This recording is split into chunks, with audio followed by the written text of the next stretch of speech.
So to hook up our pump to our, in this case, we have a trolling motor battery. We're just going to connect the red to the red and the black to the black.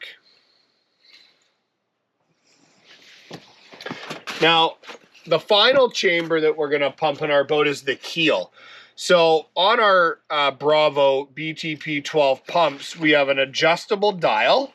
Now, this will take you from 1 PSI to 15 PSI. So we do the tubes at 3.5, and we do the keel underneath the floor to a maximum of 5.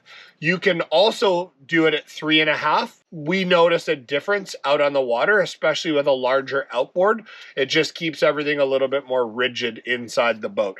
So today we're going to choose to go to 5 PSI. We're going to change our dial, and we're going to do our last chamber.